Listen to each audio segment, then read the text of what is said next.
Queridos irmãos e irmãs, o diálogo de Jesus com os discípulos em Cesareia de Filipe é uma página muito importante dos evangelhos. No meio do ministério público de Jesus, esse diálogo costuma ser um divisor de águas no discipulado dos discípulos. Costuma ser um momento marcante na vida e na missão de Jesus. São Mateus faz questão de situar bem esse diálogo, e isso não é normal nos evangelhos. São Mateus diz que esse diálogo aconteceu em Cesareia de Filipe. Onde é Cesareia de Filipe?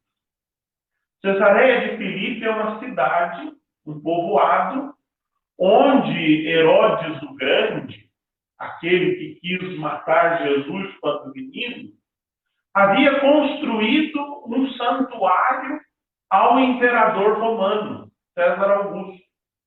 E assim mudou o nome da cidade para Cesareia, quer dizer, de César, cidade de César. Porque lá se ergueu um santuário para adorar o imperador romano. Quando Herodes o Grande morreu, nenhum dos seus filhos tinha a liderança necessária para sucedê-lo no trono da Palestina. Então Herodes o Grande dividiu o seu reino, que ultrapassava as fronteiras de Israel, em 4 partes, e confiou uma parte do seu reino a cada um dos seus filhos. Foram as chamadas tetrarquias, ou seja, o poder dividido em 4 partes.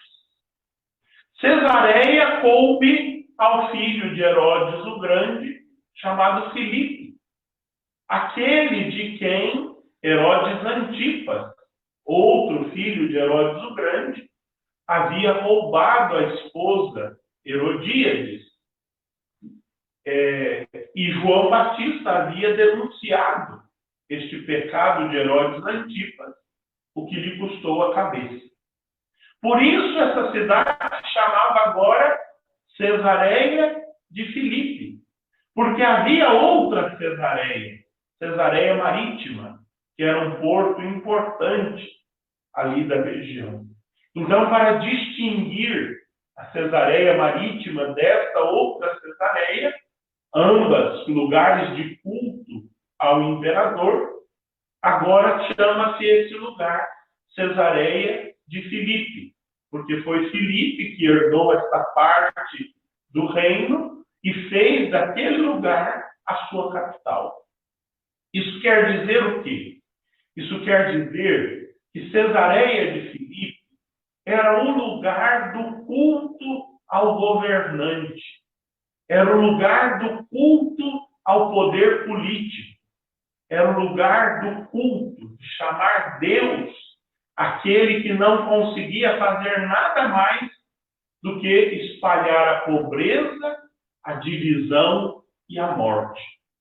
Era isso que o imperador fazia pelos seus governados. Dava pão e circo, diversão e o alimento básico, o mais básico de todos. Não gerava vida em abundância, mas pretendia ser ele o Salvador. É ali em Cesareia de Filipe que Jesus faz aos discípulos 2 perguntas. A primeira: quem dizem os homens ser o Filho do Homem? Essa pergunta tem 2 dimensões. Primeiro, Jesus está interrogando: o pessoal diz que quem vai ser o Salvador? Quem é que vai salvá-lo? Onde é que estão as esperanças do povo? E segundo, como é que eles me veem? O que é que eles dizem de mim? Em primeiro lugar, Jesus não está interessado em ser informado sobre as fofocas do povo. Não é isso. E, em segundo lugar, Jesus também não vive na dependência do que pensam ou do que falam dele. Na verdade, a pergunta que Jesus faz aos apóstolos é uma lição de discipulado aos apóstolos. Jesus está ensinando aqueles que ele envia em missão que nós devemos estar sempre antenados, conectados, devemos conhecer as esperanças do povo e onde é que o povo deposita estas esperanças. A segunda pergunta é dirigida, então, a estes apóstolos, discípulos, aqueles que já estão há tanto tempo caminhando com Jesus. E para vocês, quem sou eu? Ou seja, depois de tudo isso, depois de tanto tempo caminhando juntos, depois de ouvirem a minha palavra, o meu evangelho, depois de contemplarem com seus próprios olhos os sinais que o Pai realiza por meu intermédio, vocês conseguem ligar as esperanças messiânicas do povo à minha pessoa? Vocês que estão comigo, que são meus discípulos, que estão antenados na esperança do povo e no meu evangelho, conseguem conectar essas duas realidades? É um grande desafio. Mas a comunidade de Mateus, que escreve o Evangelho de Mateus, põe na boca de Pedro, que já na comunidade primitiva começa a ganhar uma proeminência. Pedro toma a palavra e diz: tu és o Messias, o Filho do Deus vivo. Preciso, sem mais nem menos. Pedro acertou na mosca.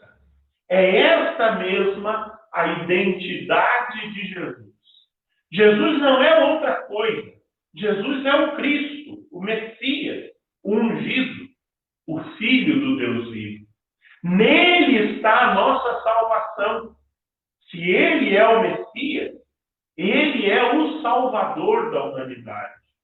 Ele é o único capaz de dar vida e vida em plenitude.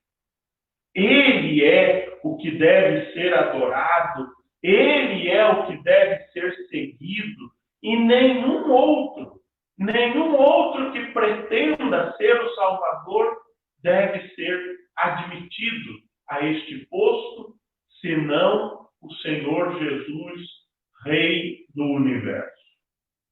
Jesus é o Messias, o Cristo. Aí está a sua identidade e a sua missão.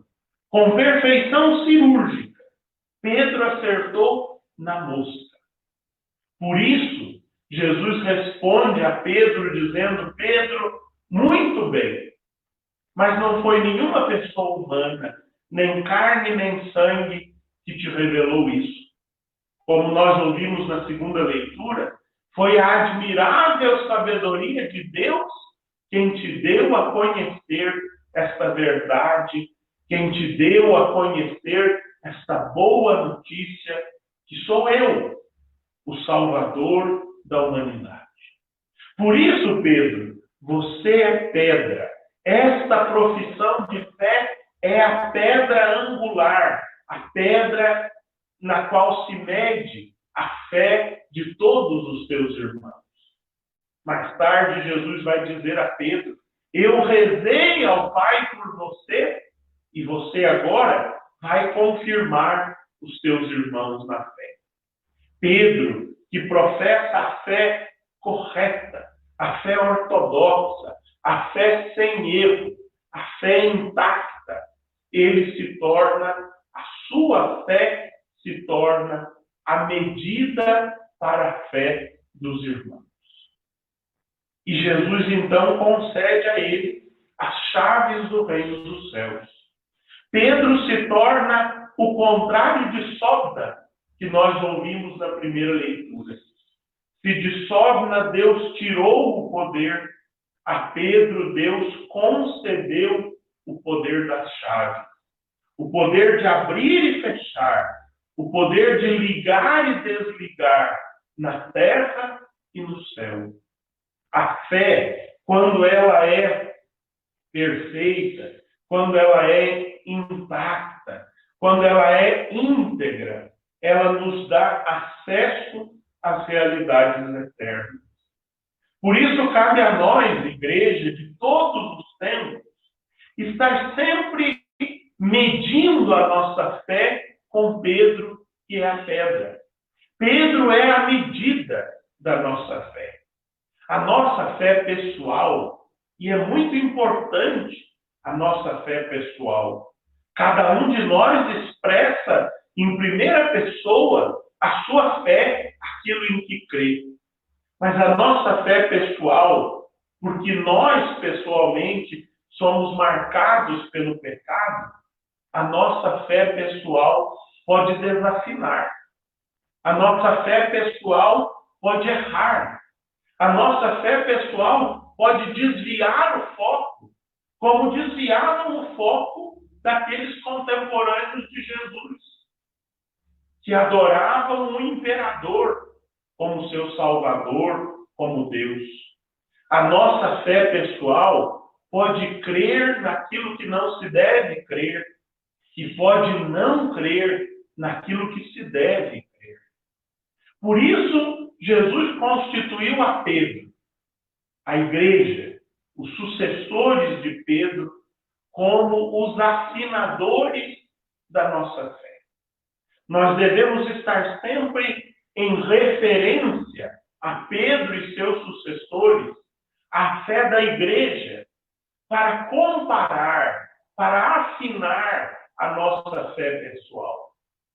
Nós devemos sempre, com muita humildade, nos perguntar: eu creio, me parece que eu creio nisso, mas a igreja crê?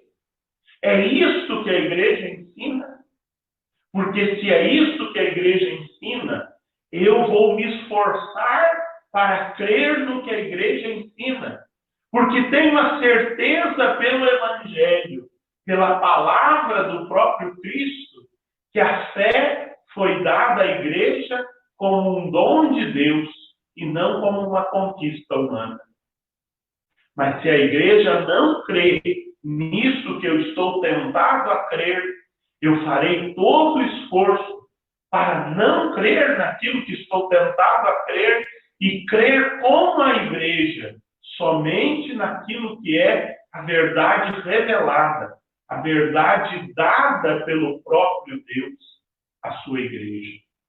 A fé de Pedro é a fé intacta, é a fé incólume, é a fé que não admite erro, porque é dom do próprio Deus à comunidade dos seus discípulos.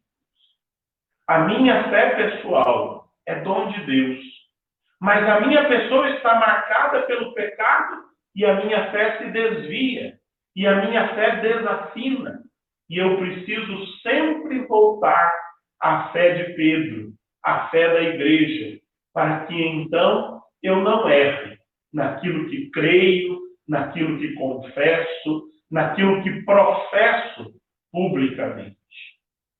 Meus irmãos e minhas irmãs, voltemos sempre a Pedro. Voltemos sempre hoje ao Papa Francisco, seu legítimo sucessor, pois é ele quem guarda intacta, quem guarda incólume, sem erro, a fé que Deus deu à sua igreja, à comunidade dos seus discípulos. É ele quem tem nas mãos a chave, o poder de ligar e desligar, para que nós, então, não nos desviemos do caminho, estejamos sempre ligados a Pedro e à comunidade apostólica.